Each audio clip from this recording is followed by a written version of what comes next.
से बाग को घेर लिया और घेरने के बाद में एक तरफ हरिश्चंद्र खड़े हैं। तो हरिश्चंद्र ने एक बात कही है, किसी के पास से सूकर निकल नहीं जाए।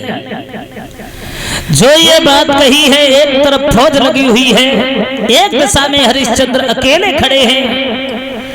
इधर विश्वामित्र सोचने लगे किसी की फौज के पास से निकलेंगे तो कोई फायदा नहीं है, हरिश्चंद्र के पास से निकलो।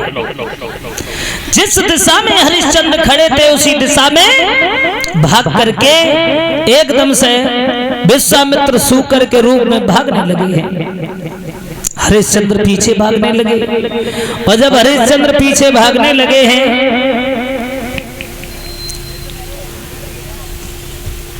इधर वही विश्वामित्र ने सूकर बने थे एक महात्मा का रूप धारण किया, झाड़ी की ओट लेकर के बैठ गए और माला जपने लगे।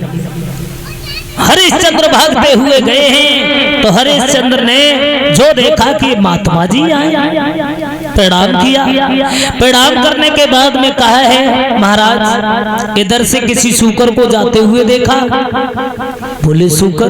बोले हाँ। सूकर का क्या करोगे?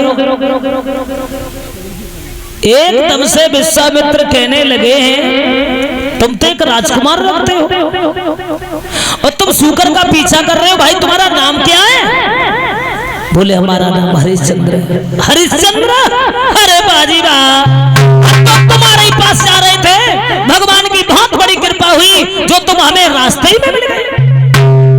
एक बात कहे? बोले कहो। मैंने तुम्हारा नाम सुना है। कैसा? तुम बहुत बड़े दानी राजा हो, तुम्हारे दरवाजे पर जो आता है वो खाली हाथ नहीं लौट के जाता। तो कहने लगे महाराज जो भी आता है वो खाली हाथ नहीं लौट के जाता। ये दानी कब से बने, दान कब से करने लगे हरिश्चंद्र? जब इन्हें कुष्ठ रोग हो गया था, कोढ़, झूठ बोले थे महाराज वरुण से, तो इन्हें कोढ़ हो गया था। इन्होंने काफी अपना इलाज करवाया लेकिन ठीक नहीं हुई। वशिष्ठ ने एक बात कही थी, हरिश्चंद्र तुम्हारे पास धन दौलत की कमी नहीं है, तुम दौलत दान लुटाओ, जो भी तुम्हारे दरवाजे पर दीन दुखी आ जाए उसे तुम दान करो। हो सकता है किसी गरीब की दुआ तुम्हें लग जाए, जो तुम्हारा ये कोढ़ चला जाए।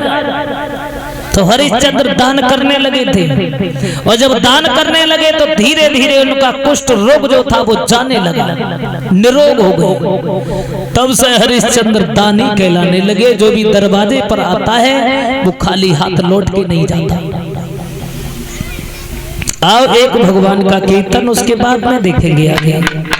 बहुत सुंदर कथा है, सभी भक्त ताली बजा करके बोलेंगे।